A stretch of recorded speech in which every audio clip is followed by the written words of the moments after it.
नमस्कार सभी शिक्षार्थियों का। आज का हमारा प्रतिपाद्य विषय है भारतीय नीति शास्त्र। भारतीय नीति शास्त्र में सबसे प्रमुख नाम आता है भगवद गीता का। भगवद गीता के प्रमुख नैतिक सिद्धांत हैं स्वधर्म और निष्काम कर्मयोग। सबसे पहले हम स्वधर्म पर अध्ययन करते हैं।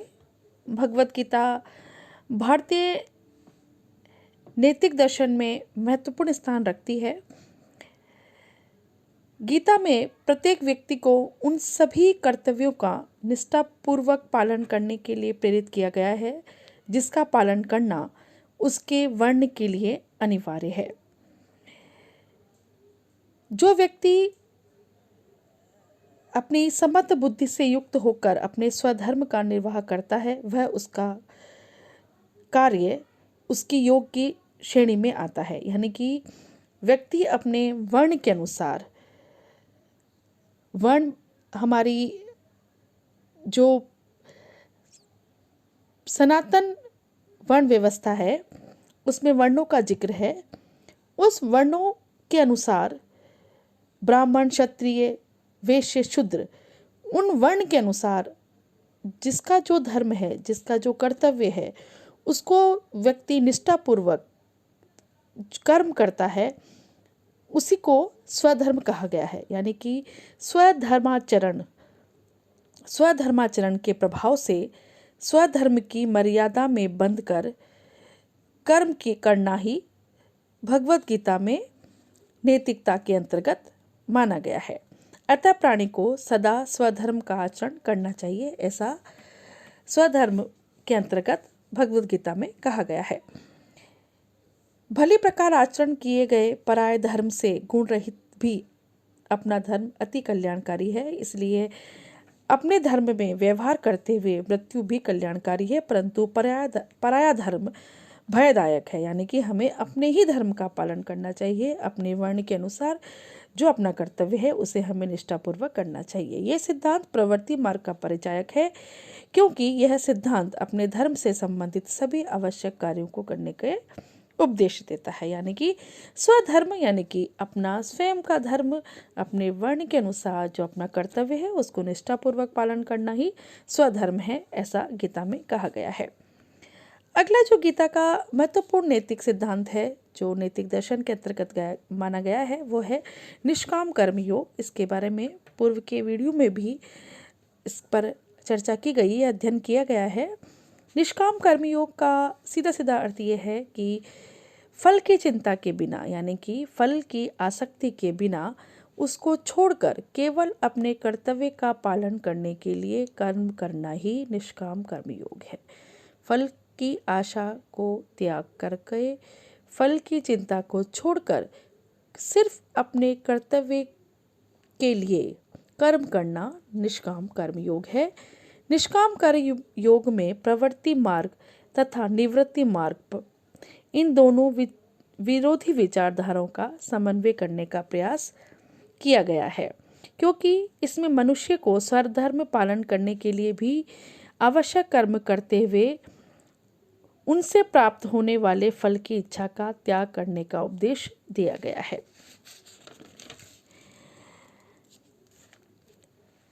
ज्ञान योग, जिसमें शरीर की नश्वरता, आत्मा की अमरता और ब्रह्म और आत्मा में पूर्ण तादात्म्य का ज्ञान, इसे हम ज्ञान योग कहते हैं। इसके लिए कर्मों के त्याग की आवश्यकता नहीं होती, परंतु फल की आकांक्षा का त्याग आवश्यक माना गया है। ऐसा व्यक्ति कर्मों के परिणाम के प्रभाव से मुक्त रहता है। निष्काम कर्म योग को ज्ञान योग और भक्ति योग की अपेक्षा अधिक श्रेष्ठ माना गया है।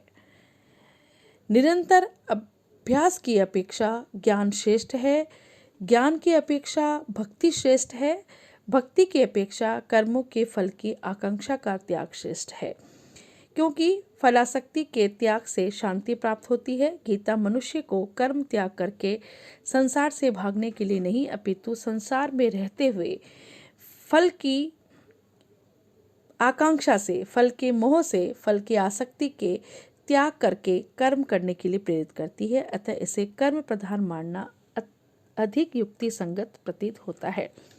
निष्काम कर्मयोग के अनुसार आचरण करने के लिए यह बहुत आवश्यक है कि मनुष्य अपनी इंद्रियों को संयमित करे, अपने मन पर पूर्ण नियंत्रण रखे। समस्त इंद्रियां और मन को नियंत्रित करके फल की आसक्ति के बिना कर्म करने वाले मनुष्य को स्थित प्रज्ञ कहा गया है।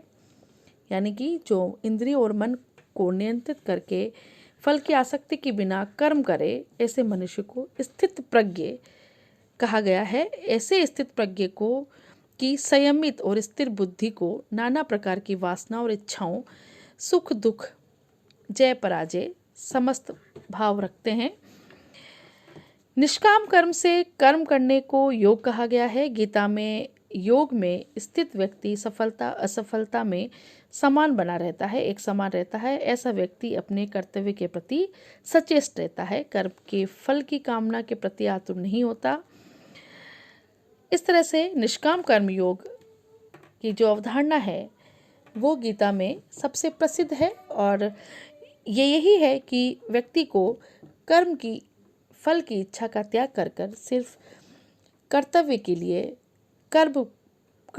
लिए कर्म पर अपना ध्यान रखना चाहिए। अब जो अगला नैतिक सिद्धांत है, जो नैतिक दर्शन आता है भारतीय नैतिक दर्शन में, वो है पुरुषार्थ। यानी कि पुरुष के जीवन के लक्ष्य क्या है? क्या है पुरुष के जीवन के लक्ष्य? मानव जीवन किस तरह सर्वांगीण सुखी रहे और जीवन के विभिन्न दुखों से कैसे अत्यंतिक निवृत्ति बने, इसे ही भारतीय दर्शन में पुरुषार्थ कहा गया है। मनुष्य की प्रवृत्ति और स्वभाव को ध्यान में रखते हुए पुरुषार्थ की कल्पना की गई है, जिससे लौकिक और पारमार्थिक किसी भी आदर्श की पूर्ति कमी ना हो। यानी कि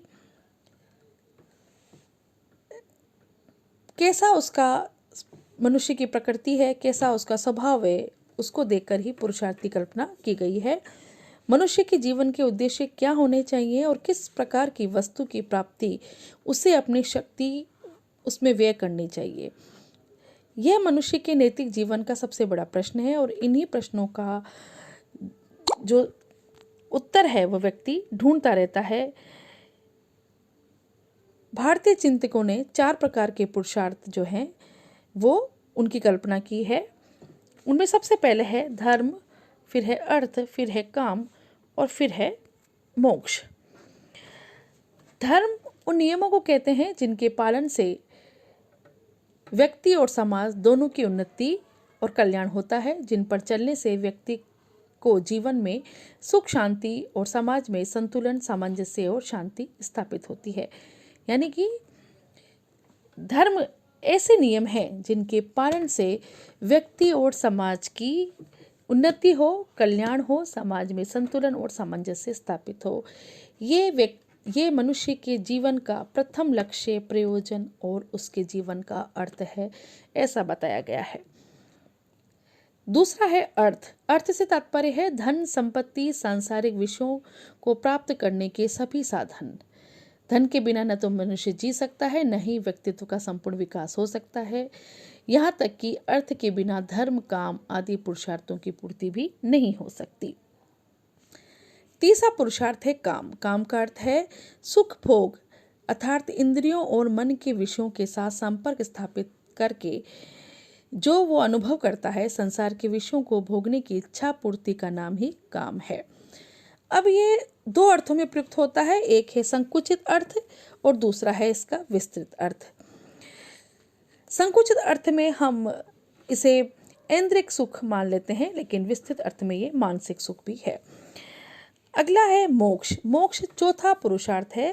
पहले 3 पुरुषार्थ जो हैं धर्म, अर्थ और काम, ये भौतिक सुखों के साधन हैं, इसलिए ये सापेक्ष हैं, किसी न किसी समय ये समाप्त हो जाते हैं।